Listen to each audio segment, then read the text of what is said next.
Jemi live në mëngjes në këtë pjesë të fundit të programit, do të ndalemi tek protesta, një protestë e cila në fakt tashmë po shënon ditën e 25, ditën e djeshme ka qenë edhe sërish në fjalën e kryeministrit Edi Rama në qendër të vëmendjes, ai e ka konsideruar këtë si një luftë digjitale.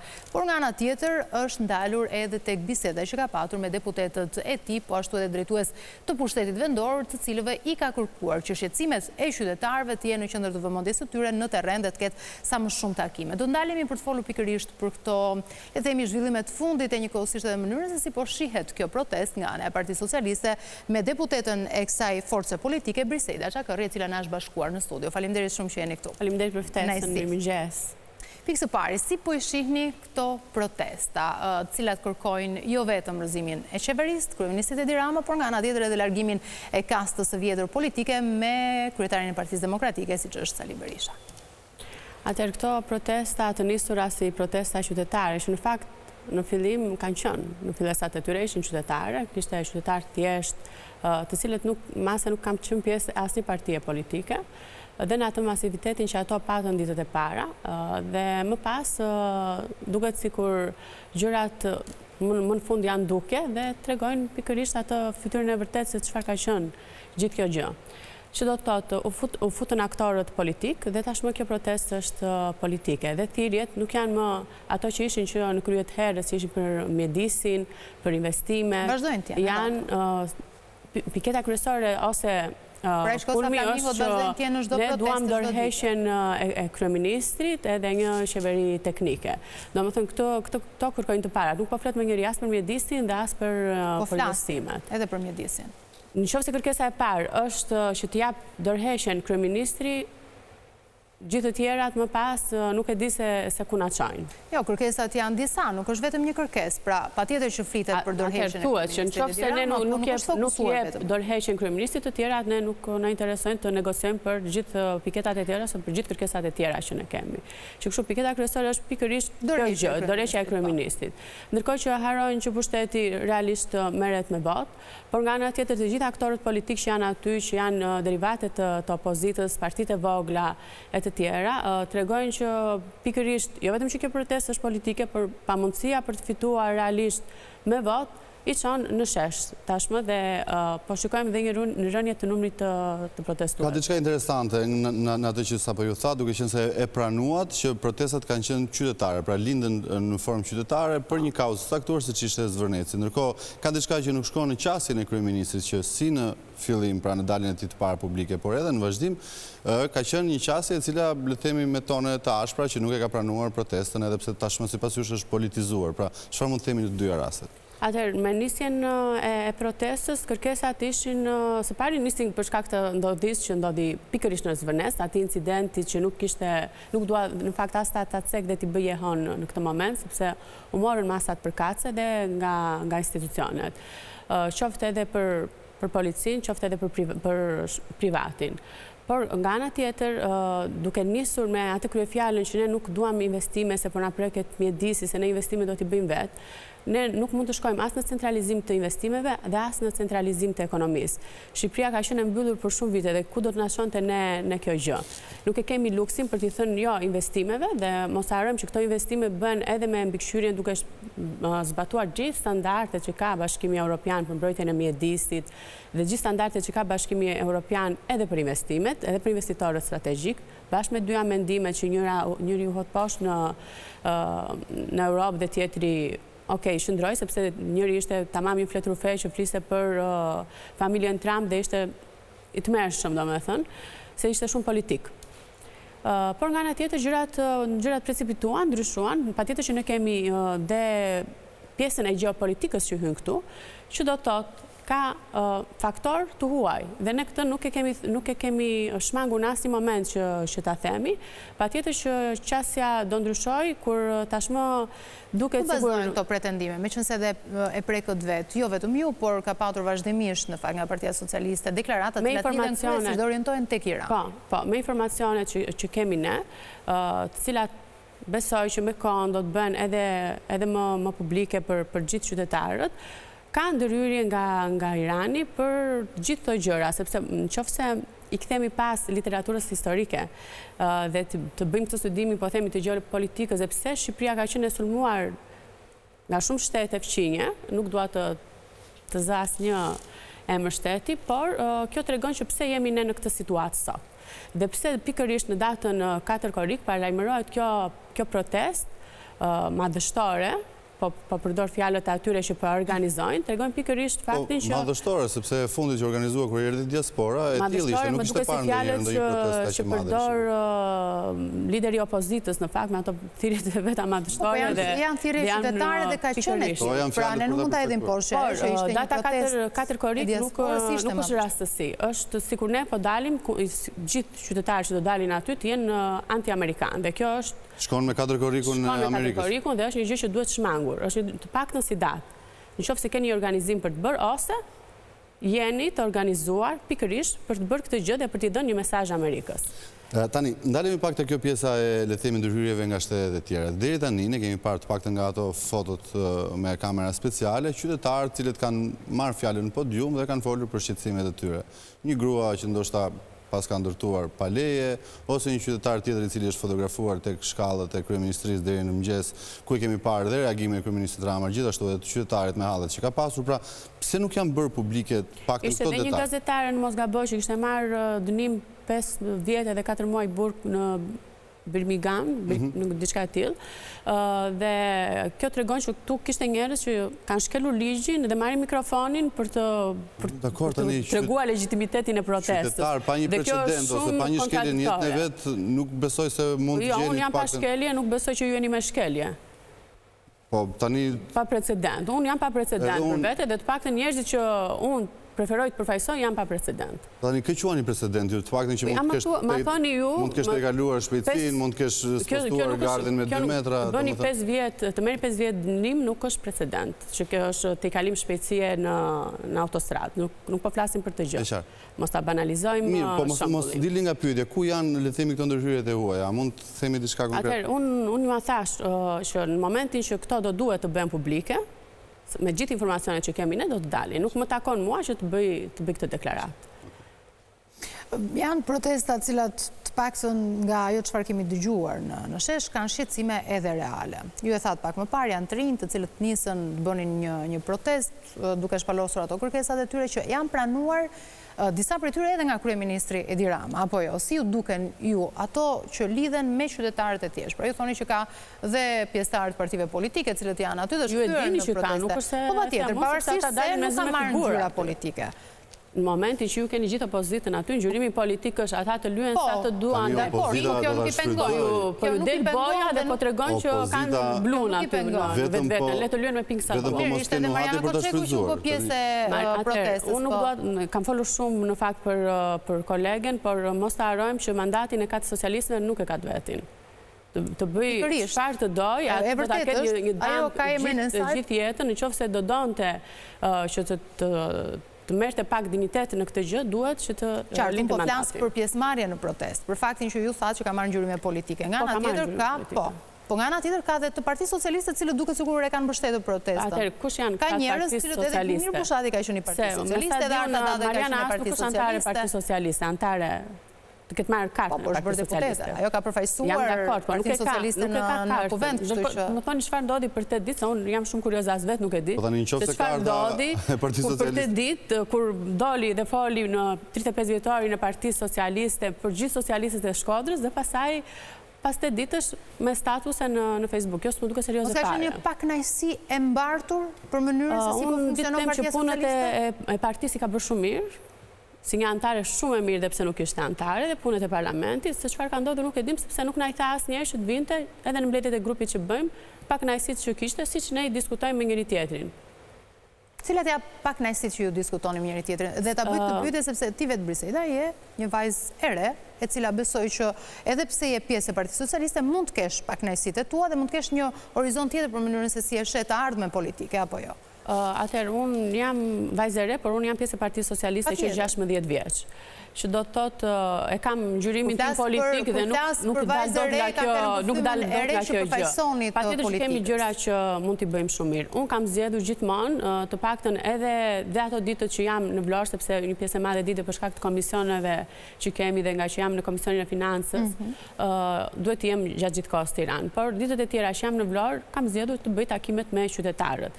Dhe nuk ka ballafaqim më të mirë se sa takimi me qytetarë, qoftë për problematikat që mund të kenë lokale, qoftë edhe për ato gjëra që duhen parë. Dhe çfarë thonë qytetarët për investimin 4 miliardë euro në Zvërnec? Janë pro? Atëherë, në Vlorë janë pro. Në Vlorë janë pro investimit dhe në Vlorë po të shkoni nuk ka protesta, të paktën ata njerëzit që dalin aty, se unë si nga Vlora dhe të gjithë ne që jemi në Vlorë, e njohim njëri tjetrin, janë përfaqësues të Partisë Demokratike dhe një dy partive të vogla, dhe kaq. Ndërkohë, po të kishte protest në Vlorë, do ishte një masivitet shumë i madh, se ju e dini që nëse bëhet fjalë për Vlorën, Vlora nuk dalon. Çfarë do ndërtohet në Zvërnec? Atëherë, ideja është që projekti nuk është akoma. Domethënë, ne nuk kemi një projekt në tavolinë që ta dalim, ta bëjmë publik këtë gjë.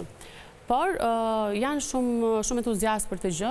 Vlora ka qenë në zemër të investimeve gjithmonë dhe ka një transformim që nga viti 2013 edhe gjerë më sot. Unë besoj që ju keni qenë në Vlorë, nuk besoj që ka njëri që nuk ka qenë në Vlorë, por nëse bëjmë një krahasim me atë që ka qenë në 2013, ishte thjesht një vend tranzitor për të shkuar në jug. Patjetër, se vendi nuk do qëndrojë në vend, po themi, kështu që patjetër do të ketë ndryshime. Në Vlorë, por ne kjo është një fitore shumë e madhe. Duke qenë se thatë që keni qenë në terren dhe jeni munduar që të kuptoni cilat janë shqetësimet reale që qytetarët kanë dhe më pas ti drejtoni aty ku ju jeni pjesë, siç është edhe Komisioni i Ekonomisë. Konkretisht, cilat janë shqetësimet kryesore që aktualisht paktën qytetarët e Vlorës me cilët ju thoni se keni edhe më shumë komunikim dhe mundoni të jeni më afër, ju kanë dhënë dhe ju i keni drejtuar aty ku duhet dhe i keni ngritur si shqetësim. Atëherë unë personalisht nuk lidhet me këtë moment, sepse nuk kam ndaluar nas edhe një moment që të takoj qytetarët dhe gjërat që unë kam kërkuar kanë qenë investime. Domethënë, vazhdojmë të kërkojmë investime për Vlorën, qoftë edhe për një vëmendje akoma më të veçantë për zonat rurale. Sado që kemi investim në zonën e Lumit, investimin e bypassit, që na kanë dhënë një mundësi, sidomos fshatrave, që të marrin frymë, se ju e dini se sa rëndësishme është ndërtimi i një rruge, por nga ana tjetër duhet vëmendje akoma më ashtuar, sepse kjo do t'i jepte mundësi fshatrave që të krijonin agroturizëm dhe të fokusohen akoma më shumë në atë pasurinë e tyre që kanë. Po patjetër. Megjithatë, nëse do të riktheheshim sërish tek protesta edhe tek 5 kërkesat që kanë protestuesit tashmë, zyrtare, besoj nga ata që i përfaqësojnë, cili është mendimi juaj për sa i përket dhe qëndrimin fakti i Partisë Socialiste sa i përket 5 kërkesave të tyre? Qëndrimi jonë është që të përfaqësojmë qytetarët që na kanë votuar masivisht, të përfaqësojmë diasporën, në ata që votuan nga diaspora, 2 në 3 persona zgjodhen Partinë Socialiste dhe ne i kemi detyrimin kundrejt kësaj shumice. Patjetër e kemi dorën të shtrirë edhe kundrejt atyre që janë në protest, në një dryezë bashkëpunimi për të ulur dhe për të diskutuar qoftë shqetësimet që kam për çdo gjë, të bijem dakord dhe të bijem në disa përfundime, por nuk mund të jetë zgjidhje të japësh dorëshën, domethënë ngriu ti të ulem unë, kjo gjë nuk ndodh. E qartë, megjithatë edhe pse kryeministri Rama ka thënë që unë do ta vazhdoj mandatin se kam 800.000 votat që më kanë sjellë deri këtu. Janë 850.000. 850.000 vota që më kanë sjellë deri këtu. Nuk ndodh për shembull që gjatë rrugës këta që të kanë dhënë votën të jenë të pakënaqur dhe mos pretendojnë për shembull që nuk po e bën punën mirë edhe që ta lëshojnë mandatin. Tani ne në shesh kemi përfaqësuesit e partive që shoqëruan që mblodhen me njëri tjetrin, kaluam nga foltorja e hënës tek protestat madhështore me Molotov dhe nuk ka më as edhe ndryshe këtë. Po munduan të mësojmë pak nga Gen Z, por po u lyen me pink, po ju del boja.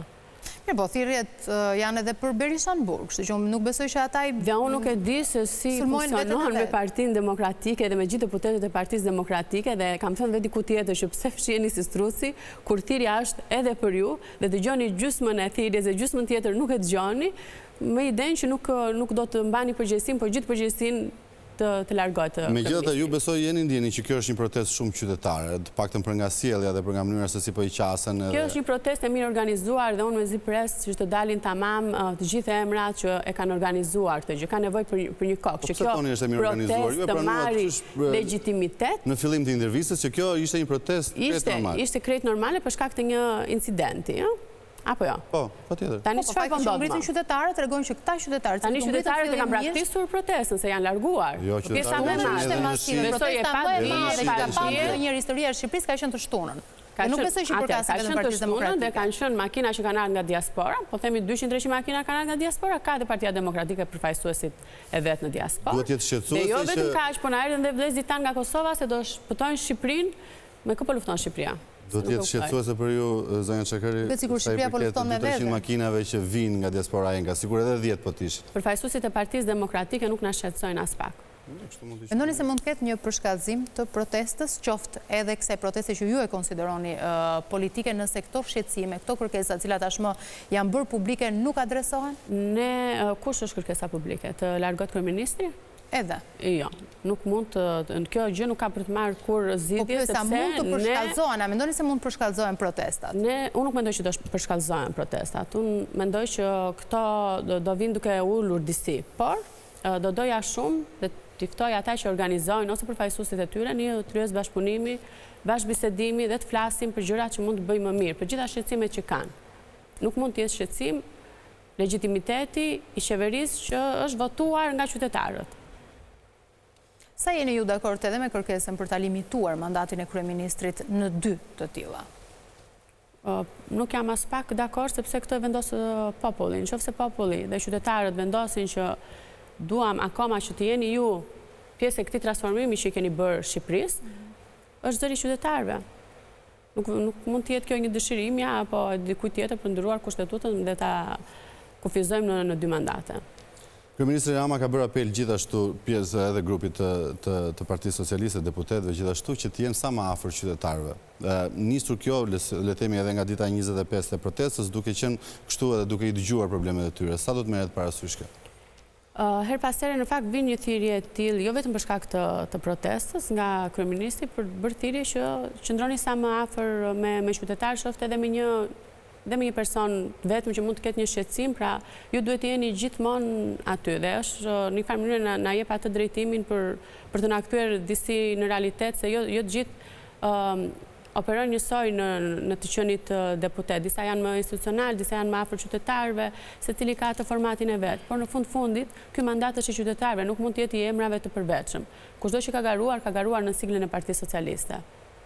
Si keni parë titujt e mediave ndërkombëtare, të cilat vazhdimisht në fakt kanë folur edhe për rolin që ka qeveria përballë këtyre shqetësimeve të shprehura në protestë nga qytetarët? Po e përdorin Shqipërinë në fakt për secili për interesat e veta gjeopolitike dhe për të bërë një luftë kundër të tretëve, po themi, dhe kjo nuk është as pak mirë për Shqipërinë. Ne nuk e kemi këtë luks dhe nuk mund të ndalojmë në këtë pikë më.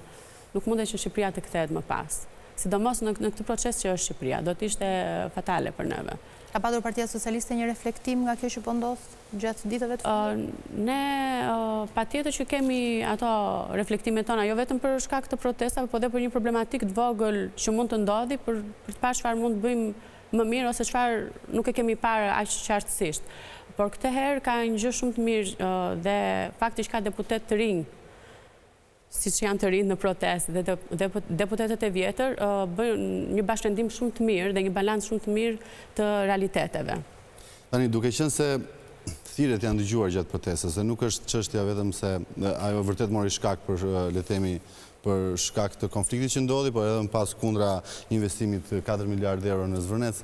Ka shumë thirrje që bëhen nga qytetarët, secili e ka gjetur kauzën e tij dhe nuk është më le të themi një protestë e cila i bashkon në një kauzë. Dikush del për spitalet, dikush del ende për shtëpitë e tërmetit që nuk janë ndoshta përfunduar edhe plotësuar, dikush del për padrejtësisht që mund ta kenë larguar nga puna.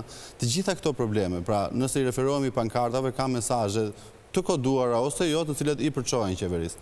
Sa ju bëjnë këto realisht të reflektoni dhe të kuptoni që në këtë qeverisje, pra në këto 3 mandate, mund të keni dhe ju gabimet tuaja dhe mund të keni gjëra që mund t'i rregulloni më në fund për me qenë se u bërë shkak protest. Patjetër që ka gjëra që ne duhet i bëjmë shumë më mirë. Edhe nuk mjaftuan 3 mandate në mënyrë se si ne morëm Shqipërinë edhe ku e kemi sjell. Megjithatë janë faktet që flasin, që do të thotë është rritur ekonomia, është refishuar produkti i brendshëm bruto, është rritur GDP-ja për frymë, janë rritur pagat minimale, është dhënë bonus i bebes, domethënë është rritur turizmi. Është lista aq e gjatë të gjërave që kanë ndodhur dhe po të bëjmë kur bëhet një analizë krahasuese. Po, ka shkuar faktike. Qirat kanë shkuar 500.000 lekë në muaj. Faktike, po kjo ndodh edhe për shkak të kërkesë ofertës apo jo se. këto janë ligjet e ekonomisë dhe nuk indikon do të tregu do bjeri vetë. Po vetëm para pak ju ishim duke folur për Tiranën si më e papërballueshme. Më e shtrenjta në Europë. Thash, këto janë ligjet e ekonomisë, qofse ka shumë kërkesë, çmimi do të rritet. Edhe nuk është një gjë që ky është kapitalizmi. E donim këtë sistem, ta mbajmë këtë sistem. Mund të ketë rritje për shkak të... Ju doni që të ndryshë shteti dhe të turizmit edhe kërkesës që vinë turistët. Shteti duhet ndërhyjë, se besoj që... Duhet të ndërhyjë në çmimet e qirave. Jo, shteti duhet të ndërhyjë në shteti në çmimet e qirave. Për pagat besoj... Shteti ka rolin e regulatorit, por nuk mund të ndërhyjë në kapitalizm, sepse tregu është i lirë. Unë mund të ashes shpinë time sa të dua. Ma blejnë, nuk ma blejnë, është e drejta e tyre që duan të blejnë, por nuk mund ju të më diktoni mua se sa do shes shpinë time, se unë ma se ashe vlerësoj.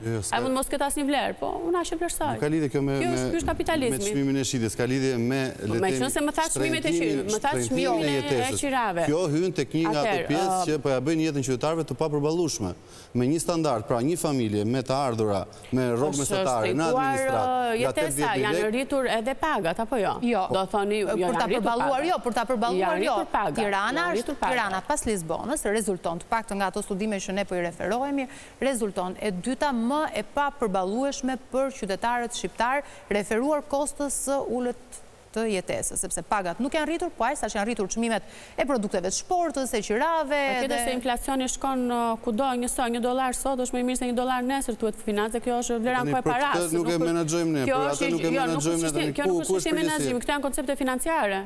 Këto janë koncepte financiare dhe nuk është se ndryshë tek këtu. Nga opozita që të ndryjë Banka e Shqipërisë në kursin e këmbimit valutar, të blej, domethënë edhe shumë caktuar. Opozita mund të bëjë kërkesa sa doj, që do të thotë, jo për këtë gjë, se mund bëjë diçka edhe më mirë ndoshta për kursin e këmbimit, nuk ka lidhje me kursin e këmbimit. Po kërkesat e opozitës mund të jenë utopi nga më të ndryshmet, jo për këtë gjë, absolutisht, por ti është në opozitë se sa duash, çfarë duash edhe pa logjikë. Të dëgjohen edhe të ketë një reflektim qoftë nga opozita për mënyrën se si po funksionon, qoftë nga qeveria për mënyrën se si po i sheh këto kërkesa që nuk duhen parë vetëm në ngjyra politike, por si shqetësime reale, siç e përmendi në fakt edhe Flori pak më parë, që lidhen me çështje të ndryshme. Prandaj ne kemi tryezën e bashkëpunimit, e kemi zgjatur dorën që ditën e parë dhe jemi gati në çdo kohë. Jo tamam që ditën e parë. Gjithsesi faleminderit shumë që ishit me ne. Faleminderit juve. Mirë, ne kemi ardhur në fund të programit, duam t'ju falenderojmë edhe juve që ndruas me ne, duke ju lënë si çdo ditë takime edhe nesër në orën 6:45 në ekranin e Vision Plus. Ditë mbarë, jemi nesër.